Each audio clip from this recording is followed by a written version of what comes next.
तो देखेंगे class 9th का मैथ जो कि नंबर सिस्टम संख्या पद्धति चैप्टर का नाम है।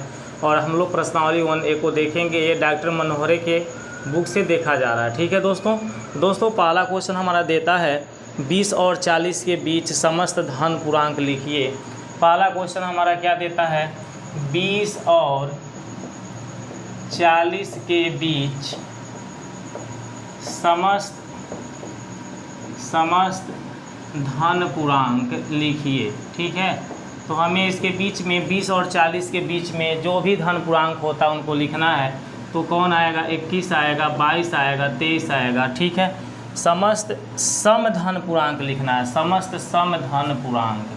थोड़ा सा मिस्टेक हो रहा है, देखिए समस्त हमें क्या लिखना है, सम धन पूर्णांक, समस्त सम धन पूर्णांक।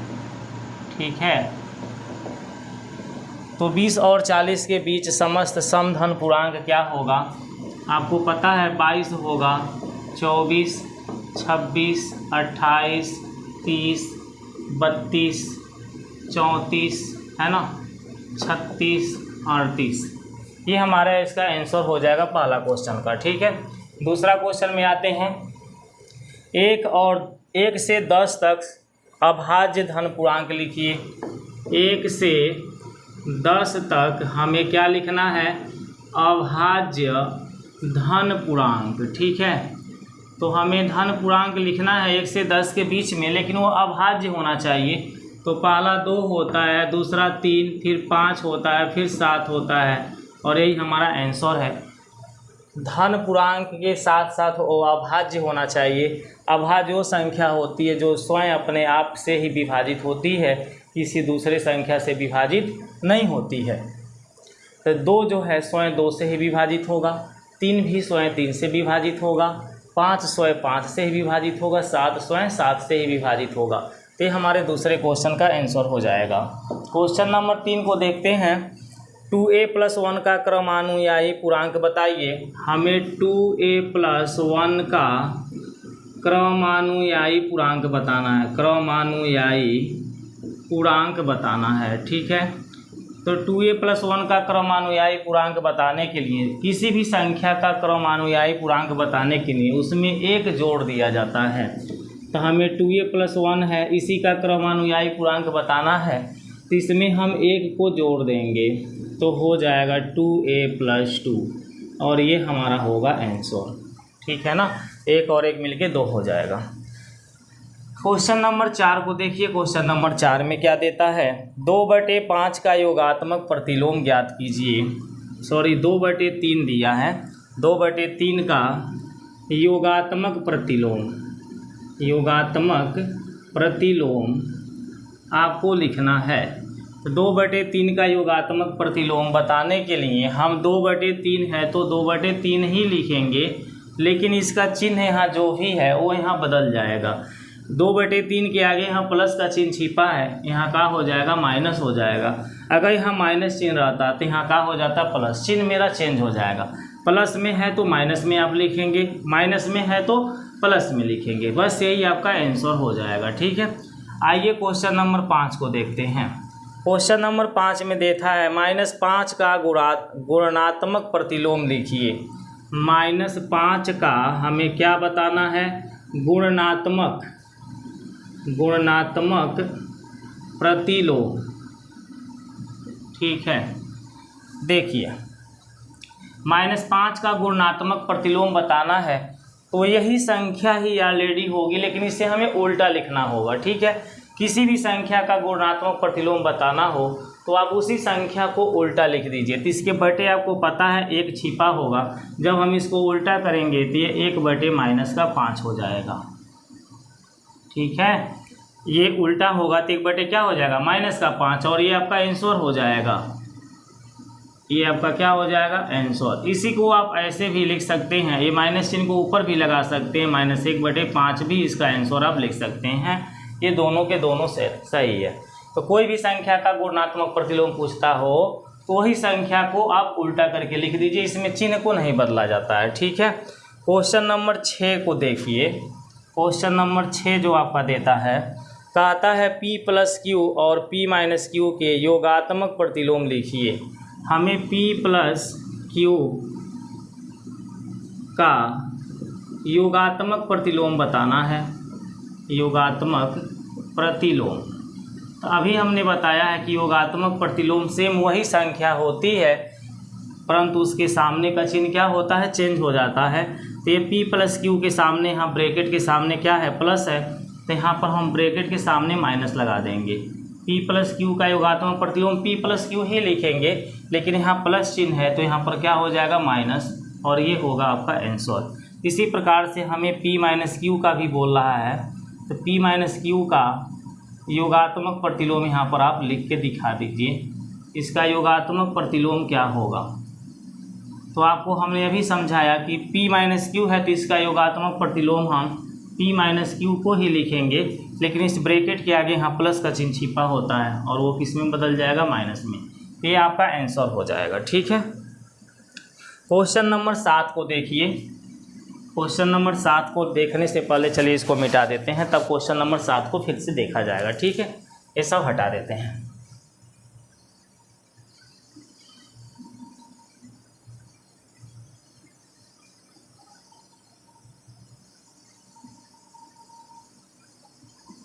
देखिए क्वेश्चन नंबर 7। क्वेश्चन नंबर 7 में हमारा देता है x के किस मान के लिए 5 गुणे 3 गुणे 2 5 गुणे 3 गुणे 2 बराबर है 5 गुणे 3 गुणे x। इसमें बोल रहा है x के किस मान के लिए, ये कथन हमारा सत्य होगा। तो यहाँ देखो 5 और 3 को एक ब्रैकेट में बंद किया गया है, x को बाहर किया गया है। उसी तरह से हम यहाँ भी 5 और 3 को एक साथ कर लेंगे और गुणे में बाहर किसको कर देंगे, 2 को। जैसे यहाँ x मेरा बाहर है वैसे यहाँ 2 को बाहर कर देंगे। 5 3 मेरा एक साथ बंद है तो 5 और 3 को एक साथ बंद कर लेंगे। बराबर में भी होगा 5 गुणे 3 गुणे x।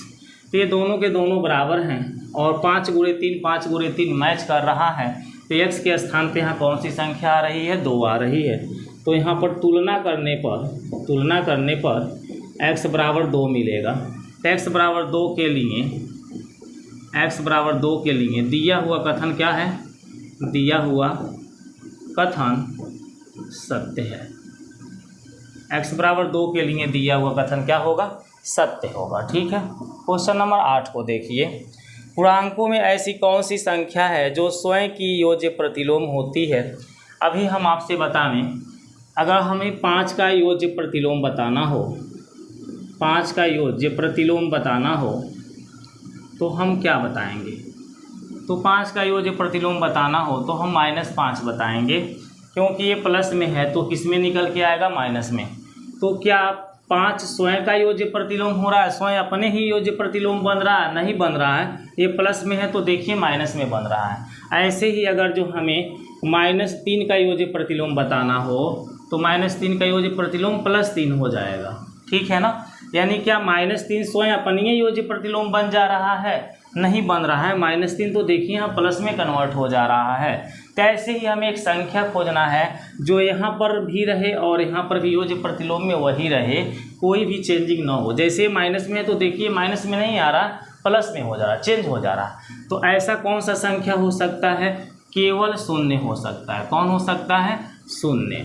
शून्य का योज्य प्रतिलोम जब निकालेंगे तो शून्य ही आएगा, क्योंकि शून्य के सामने कोई चिन्ह नहीं होता है, ना तो प्लस का चिन्ह होता है और ना ही यहाँ माइनस का चिन्ह होता है। इसी कारण इसके चिन्ह को हम नहीं बदल सकते हैं। तो 8वां क्वेश्चन का आप आंसर क्या देंगे, लिखेंगे शून्य स्वयं की योज्य प्रतिलोम होता है। शून्य का पूर्णांकों में ऐसी कौन सी संख्या है जो स्वयं की योज्य प्रतिलोम होती है। तो यहाँ हम लिखेंगे इस क्वेश्चन का आंसर, शून्य स्वयं का योज्य प्रतिलोम होता है, योज्य प्रतिलोम होता है या होती है। शून्य स्वयं की योज्य प्रतिलोम होती है या शून्य स्वयं का योज्य प्रतिलोम होता है। जैसे भी आपकी इच्छा है इस क्वेश्चन का आंसर यही लिख लेंगे। ठीक है, क्वेश्चन नंबर 9 में दिया है, यदि a एक समधन पूर्णांक है तो बताइए कि संख्या a-1 a+1 सम है अथवा विषम। देखो क्वेश्चन नंबर 9 में चूँकि a एक समधन पूर्णांक है, a क्या है, समधन पूर्णांक है, इसलिए a-1 क्या होगा। आपको पता है कि कोई भी सम संख्या में से अगर हम एक को घटा दें तो वह विषम संख्या हो जाती है, इसलिए a-1 एक विषम धन पूर्णांक होगा। कैसा पूर्णांक होगा, विषम धन पूर्णांक होगा। ठीक है, कुछ समझ में आ रहा है। कोई भी समधन पूर्णांक ले लीजिए और उसमें से आप एक घटा दीजिए। मान लीजिए 8 मेरा एक समधन पूर्णांक है, इसमें से मैं एक घटा दूं तो क्या आएगा, 7 आएगा, और ये 7 मेरा क्या हो जाएगा, विषम धन पूर्णांक हो जाएगा। वही काम यहाँ पे किया जा रहा है। तथा a+1 भी एक विषम धन पूर्णांक होगा, विषम धन पूर्णांक होगा। कैसे होगा बताइए, क्योंकि यदि a हमारा समधन पूर्णांक है तो उसमें हम एक जोड़ें। मान लीजिए 8 हमारा समधन पूर्णांक है, तो इसमें जब हम एक जोड़ेंगे तो क्या पाएंगे, 9 पाएंगे, और 9 हमारा क्या हो जाएगा, विषम। तो कोई भी समधन पूर्णांक में अगर एक घटा दिया जाए तो विषम हो जाता है, या कोई भी समधन पूर्णांक में अगर हम एक को जोड़ दें तब भी वो क्या हो जाता है, विषम हो जाता है। अब ये दोनों के दोनों विषम धन पूर्णांक हैं। अब इन दोनों का हम गुणा करें, अतः a-1 और क्या है, a+1, ये दोनों का क्या हो रहा है, गुणा। तो जब हम इन दोनों का गुणा करेंगे तो क्या आएगा, तो विषम संख्या में जब हम विषम संख्या का गुणा करते हैं तो विषम आता है। अतः a-1 a+1 एक विषम धन पूर्णांक होगा, एक विषम धन पूर्णांक होगा। ठीक है, यही इसका आंसर होगा। a-1 a+1 क्या होगा, विषम धन पूर्णांक, क्योंकि दो विषम धन पूर्णांकों का गुणनफल क्या होती है, विषम होती है। आप कोई भी दो विषम संख्या ले लो, मान लो मैंने 3 ले लिया, 5 ले लिया, इनका गुणा करो 15 आएगा। 1 ले लिया, 7 ले लिया, उनका गुणा करो 7 आएगा। 3 ले लिया, 9 ले लिया, उनका गुणा करो 27 आएगा। ठीक है, ऐसे कोई भी तुम दो विषम संख्याओं को लेकर अगर गुणा करोगे तो गुणनफल इसका क्या मिलेगा, विषम मिलेगा। तो ये हमारा पहला विषम संख्या है, ये दूसरा विषम संख्या है। दोनों का गुणा करने पे जो प्राप्त होगा वो एक विषम संख्या ही प्राप्त होगा। तो इस तरह से क्वेश्चन नंबर 9 हमारा कंप्लीट हो जाएगा। अब चलिए इसको हटा करके क्वेश्चन नंबर 10 को देख लेते हैं। ठीक है,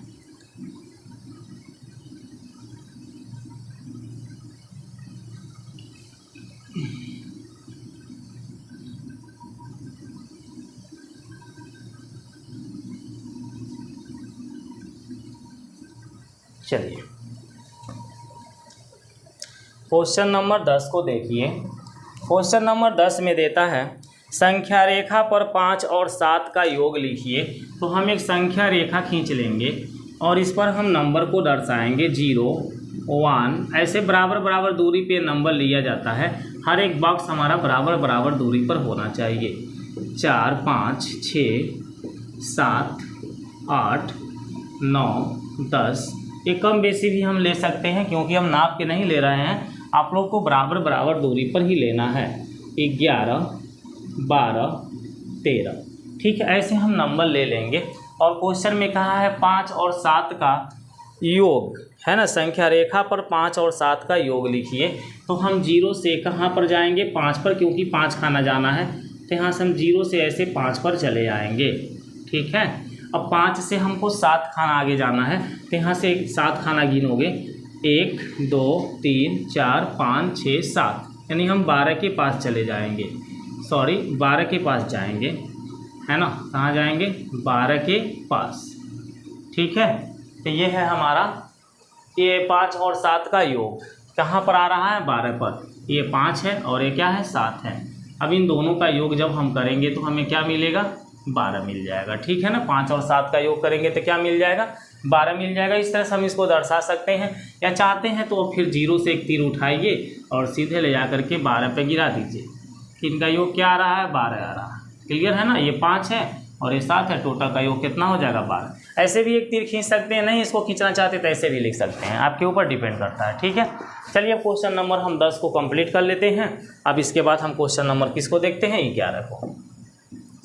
क्वेश्चन नंबर 11 हमारा देता है निम्नलिखित कथनों में से कौन से कथन सत्य हैं अथवा कौन से असत्य हैं, यानी कि हमको सत्य असत्य बताना है। तो 11 का ए देखिए, कहा है 2 धन अभाज्य पूर्णांकों का गुणनफल सदैव अभाज्य होता है। 2 धन अभाज्य पूर्णांक, 2 धन अभाज्य पूर्णांकों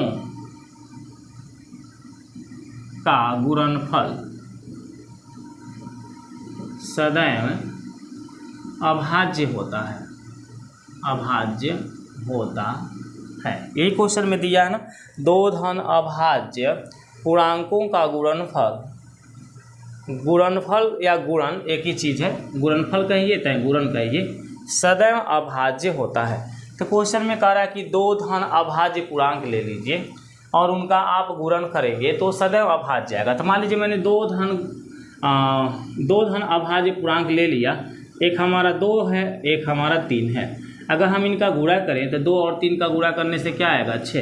अब ये 6 हमारा बताइए क्या अभाज्य है? नहीं है, ये अभाज्य नहीं है और ये बोलता है सदैव अभाज्य होता है। ऐसे ही और भी चेक कर लीजिए, एक हमारा 3 है और एक हमारा क्या है 5, 2 हमारे अभाज्य पूर्णांक हो गए। ये हमारा पहला अभाज्य धन पूर्णांक है और ये दूसरा अभाज्य धन पूर्णांक है। इन दोनों का यदि हम गुणा करें तो 5 तियां कितना आएगा 15, और 15 बताइए हमारा भाज्य संख्या है का भाज्य संख्या है? तो ये भाज्य है, अभाज्य नहीं है, क्योंकि ये 3 और 5 से कटेगा। तो ये पहला क्वेश्चन का उत्तर हो जाएगा असत्य। पहला का आंसर क्या हो जाएगा? असत्य हो जाएगा। ठीक है, 11 का ए आपका क्या है? गलत है, असत्य है। ठीक है, 2 धन अभाज्य पूर्णांकों का गुणन सदैव अभाज्य नहीं होता है और ये बोलता है होता है, इसमें असत्य है। चलिए ऑप्शन नंबर बी को देख लीजिए। ऑप्शन नंबर बी में देता है 2 धन अभाज्य पूर्णांकों का योग सदैव अभाज्य होता है। देखिए अब यहाँ पर योग की बात आ गया, 2 धन अभाज्य पूर्णांकों का योग, पूर्णांकों का योग सदैव अभाज्य होता है। सदैव क्या होता है? अभाज्य होता है, ऐसा क्वेश्चन वाला बोल रहा है। चलिए हम एग्जाम्पल में 3 और 5 को ले लेते हैं। 2 धन अभाज्य पूर्णांक हैं और इनका जब हम योग करेंगे तो बताइए 3 और 5 मेरा क्या आएगा? 8 आएगा, और ये 8 हमारा अभाज्य संख्या नहीं है, भाज्य संख्या है, इसलिए इसका भी आंसर हमारा क्या हो जाएगा? असत्य हो जाएगा। ठीक है, ये भी हमारा असत्य हो जाएगा। अब हम ऑप्शन नंबर सी को देख लेते हैं। ऑप्शन नंबर सी में हमारा क्या देता है? ऑप्शन नंबर सी में देता है यदि ए और बी कोई 2 ऋण पूर्णांक हैं, ए और बी कैसे पूर्णांक हैं? ऋण दिया है। यदि ए और बी कोई 2 ऋण पूर्णांक हैं, 2 ऋण पूर्णांक हैं, ठीक है, ए और बी कोई 2 ऋण पूर्णांक हैं, तब ए प्लस बी भी सदैव एक ऋण पूर्णांक होगा। तब ए प्लस बी भी सदैव एक ऋण पूर्णांक होगा, एक ऋण पूर्णांक होगा। यही क्वेश्चन में कह रहा है, पूर्णांक होगा। ठीक है, आप लोग बुक में देख लिया करिए। कह रहा है ए और बी क्या है? 2 गो ऋण पूर्णांक हैं, तो ए और बी की जगह आप 2 गो ऋण पूर्णांक मान लो।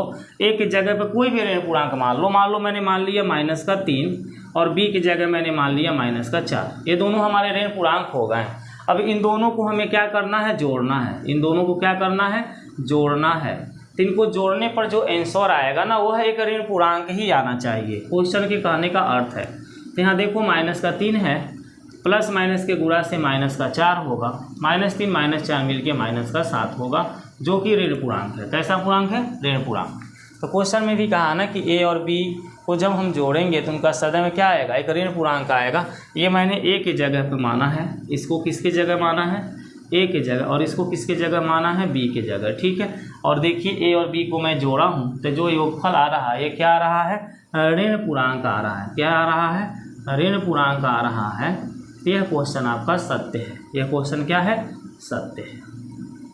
ठीक है, तो ऑप्शन नंबर सी आपका सत्य है 11 का। बाकी ए और बी क्या था? असत्य था। इस तरह से 11 कंप्लीट हो जाता है। अब इसको भी हटा देते हैं, क्वेश्चन नंबर 12 में चलते हैं। चलिए इसको हटा देते हैं। ठीक है,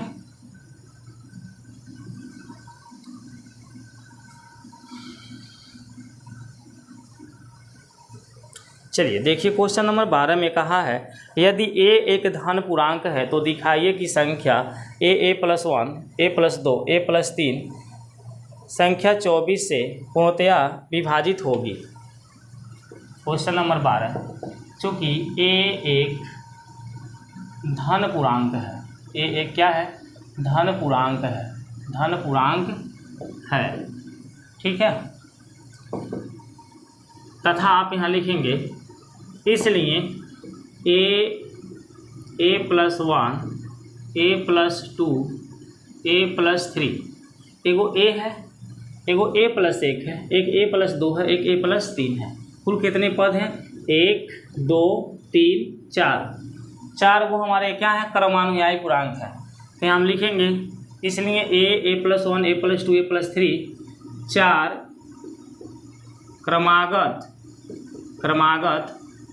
धन पूर्णांक हैं, धन पूर्णांक हैं। ये 4 क्रमागत क्या है, धन पूर्णांक है। देखो पहला धन पूर्णांक a है, दूसरा हमारा क्या है a + 1 है, तीसरा हमारा a + 2 है और चौथा हमारा a + 3 है। तो ये 4 हमारे क्या हैं, क्रमागत धन पूर्णांक हैं जिनमें एक 4 से विभाज्य है, एक 4 से विभाज्य है, ठीक है। अगर जो कोई 4 गो हमारे क्रमागत घन पूर्णांक हों तो उनमें से एक कोई ऐसा पूर्णांक जरूर होगा जो 4 से विभाज्य होगा। इसी प्रकार 3 क्रमागत धन पूर्णांक जब होंगे, 3 क्रमागत धन पूर्णांक में एक 3 से विभाज्य होगा, एक 3 से विभाज्य होगा। अगर हमारे 3 गो क्रमागत धन पूर्णांक हों तो उसमें से एक संख्या हमारा 3 से जरूर कटेगा। यानी कि ये अगर जो हमारे 3 गो हों, एगो a + 1 एगो a + 2, तो इसमें से एक कोई ना कोई हमारा कटेगा। कोई भी आप इसमें से 3 गो ले सकते हैं क्रम से, तो एक गो हमारा 3 से विभाज्य होगा। तथा 2 क्रमागत धन पूर्णांकों में एक 2 से विभाज्य होगा। अगर 2 गो हमारे धन पूर्णांक हैं क्रम से, तो एगो 2 से जरूर कटेगा। कोई भी संख्या आप ले लो ना, ऐसे समझने के लिए ले लो। मान लो क्रम से मैं 2 संख्या लेना चाहता हूँ, क्या लूँ, 5 6 ले लो यार। तो क्या इनमें से कोई एक संख्या 2 से नहीं कटने वाला है? देखो ना, ये 2 से कट जाएगा यार 3 बार में, है ना। अब हमारा और भी कोई लेना चाहते हो, 2 गो ले लो। मान लो हमने ले लिया 8 9, तो देखो ये 2 से कट जा रहा है। अगर 2 गो हमारे क्रम से धन पूर्णांक रहेंगे ना, तो एक गो मेरा 2 से जरूर कटेगा, ठीक है। लेकिन धन पूर्णांक होना चाहिए। अगर हम 3 गो धन पूर्णांक लेते हैं, कोई भी 3 गो ले लो, चलो 7 8 9, तो एक संख्या मेरा 3 से जरूर कटेगा। देखो ये कट रहा है 3 से, है ना। और भी तुम लोग कहते हो चलो मैं 10 11 12 ले लेता हूँ, देखो ये 3 से कटने वाला है। अगर 3 गो क्रमागत हमारे धन पूर्णांक हैं तो 3 से जरूर कटेंगे। ऐसे हमारे 4 गो क्रमागत धन पूर्णांक हों तो 4 से कटेंगे। चलो हम कोई ले लेते हैं संख्या, जैसे मान लो मैंने ले लिया 5 6 7 8, 4 गो है ना क्रम से, तो देखो ये मेरा 4 से कटने वाला है। तो 4 क्रमागत धन पूर्णांकों में एक संख्या हमारा 4 से जरूर कटता है। 3 क्रमागत धन पूर्णांक में एक संख्या 3 से कटेगा। 2 क्रमागत धन पूर्णांक में एक संख्या 2 से जरूर कटेगा, ठीक है। अतः a + 1 a + 2 a + 3 विभाज्य होगा। तो ये किससे विभाज्य होगा भाई? जब ये 4 लोग हैं तो 4 से विभाज्य होगा। अगर ये 3 लोग रहेंगे तो 3 से विभाज्य होंगे। अगर ये 2 लोग रहें तो 2 से विभाज्य होंगे। 1 लोग रहेंगे तो 1 से होंगे, लेकिन 1 का नहीं लिखा जाएगा। बराबर 4 तो 12 दूनी क्या होगा 24, ठीक है। अर्थात ये 24 से विभाज्य होगा। यही आपका प्रूव्ड डेट है, यहाँ पर हम दिखा देंगे PROVED प्रूव्ड डेट। इस तरह से आप क्वेश्चन नंबर 12 को लिख के दिखा देंगे, ठीक है। बाकी ये एक धन पूर्णांक है तो दिखाइए ये मेरा 24 से विभाज्य है। इसको एक दूसरे तरह से भी आप दिखा सकते हैं। a बराबर आप कोई एक धन पूर्णांक मान लीजिए, ठीक है। चलिए उस मेथड को भी देख लीजिए, इसको हटा के समझा दे रहा है, ठीक है। चूँकि a एक क्या है, धन पूर्णांक है, ए हमारा क्या है, चूँकि ए हमारा एक धन पूर्णांक है इसलिए हमने मान लिया, इसलिए माना ए बराबर कोई भी एक धन पूर्णांक ले लो 2 रखने पर, इसलिए ए बराबर क्या रखने पर 2 रखने पर, ए बराबर हमने 2 ले लिया। तो मेरे पास क्या दिया है, ए + 1 ए + 2 ए + 3, इस तरह से दिया है कि नहीं दिया है। अब मैं इसमें ए बराबर 2 रख लूँ, कोई भी धन पूर्णांक हमने मान सकता हूँ, तो एक जगह 2 रख लो, ब्रैकेट में 2 + 1 होगा, 2 + 2 होगा, 2 + 3 होगा। अब बताओ हर एक जगह हम 2 रख लेंगे, तो यहाँ पर हो जाएगा 2, यहाँ पर हो जाएगा 3, गुणे का चिन्ह लगाते चलो, और यहाँ पर हो जाएगा 4 और यहाँ पर हो जाएगा 5, इनका गुणा करा लो। 5 चौका 20, 3 60 दूनी 120, जो कि 24 से विभाज्य है। 24 से क्या है, विभाज्य है। 24 से भाग देके देखो, 24 × 5 120, कट जाएगा कि नहीं कट जाएगा, जो कि 24 से विभाज्य है।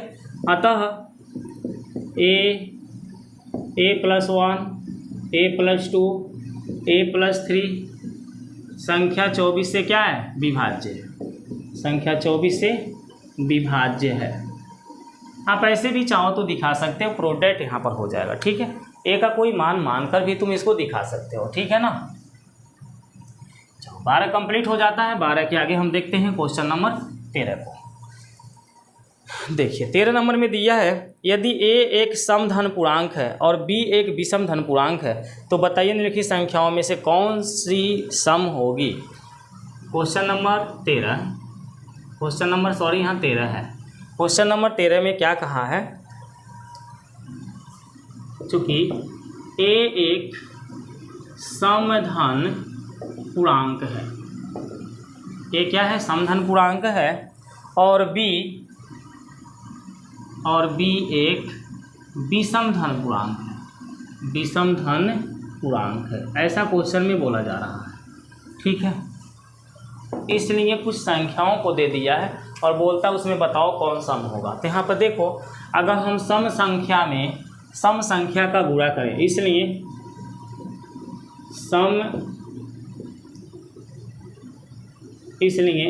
दो समधन, इसलिए समधन पूर्णांकों का गुणनफल लिख सकते हैं। इसलिए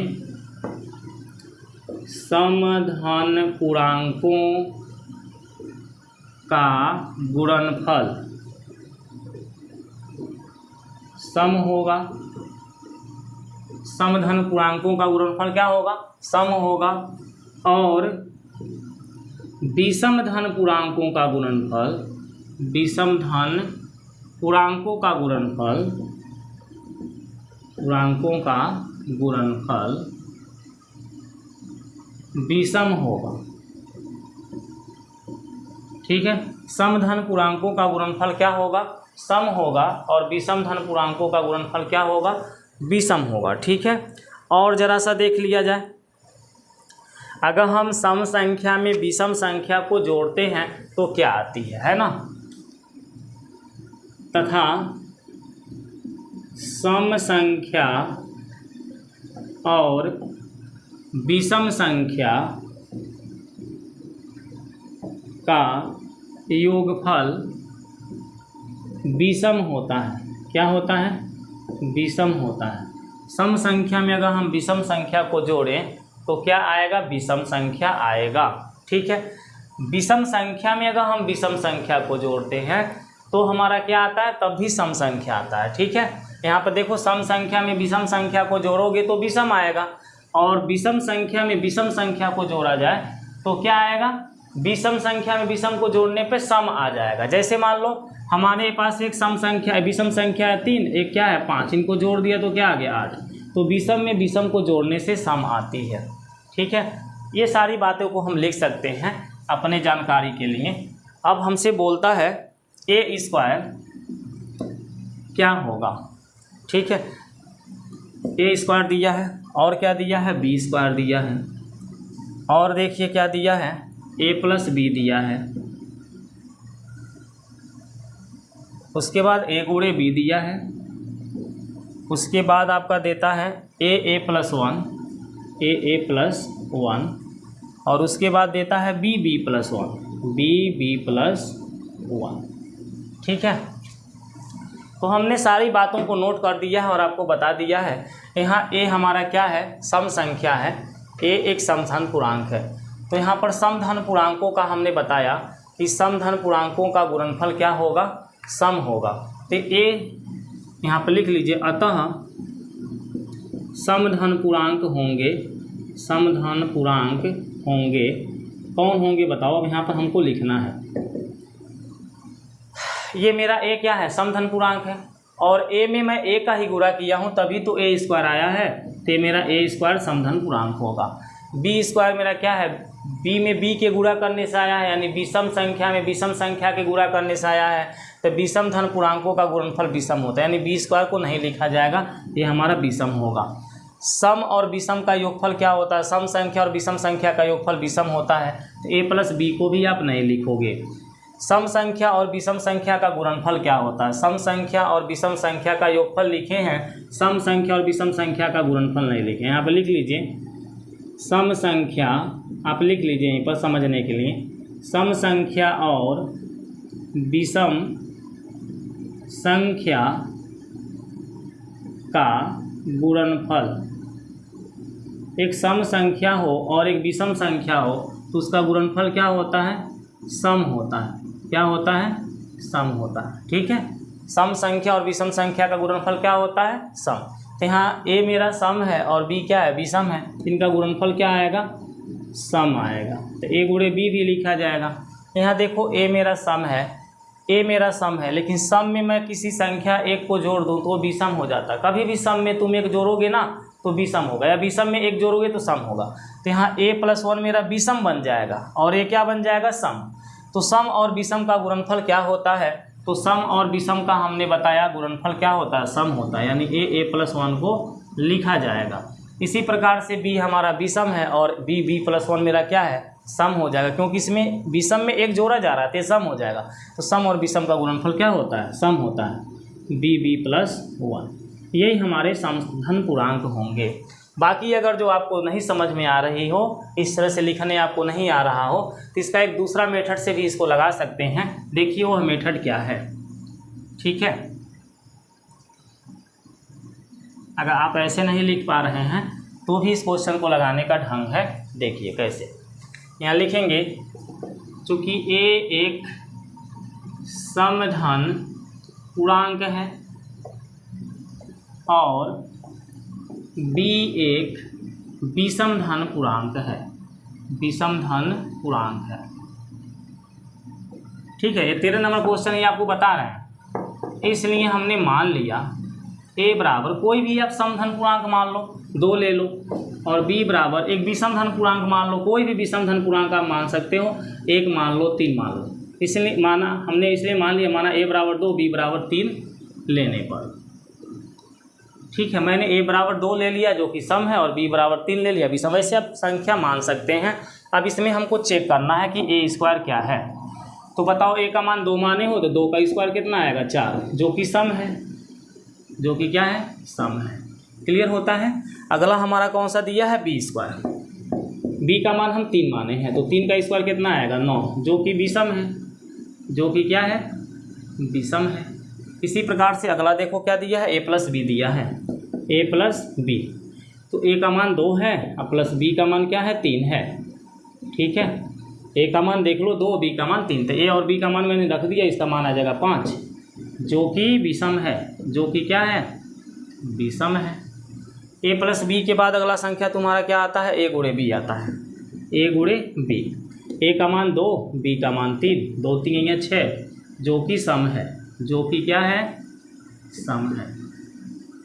ठीक है, अगला क्वेश्चन तुम्हारा ए गुणे बी के बाद क्या आता है, ए प्लस 1 आता है, ए प्लस 1। ए का मान हम 2 रखेंगे, फिर ए का मान 2 रख करके प्लस 1 करेंगे, तो 2 गुणे 2 और 1 कितना होगा, 3, 3 दूनी का 6।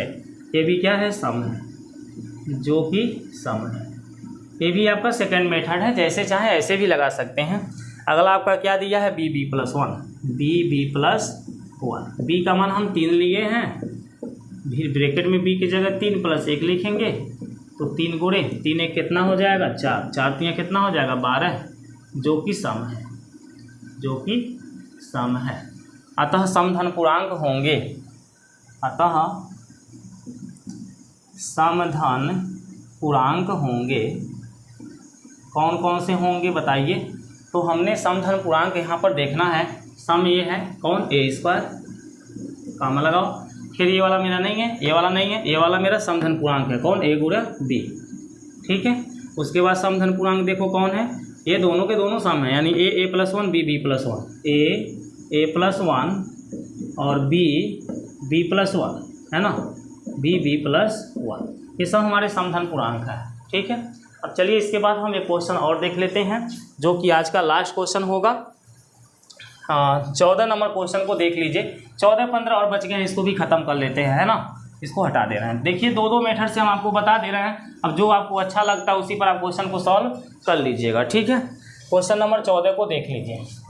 क्वेश्चन नंबर 14 में बोला धन पूर्णांकों के किन गुणधर्मों के अंतर्गत निम्नलिखित कथन सत्य है।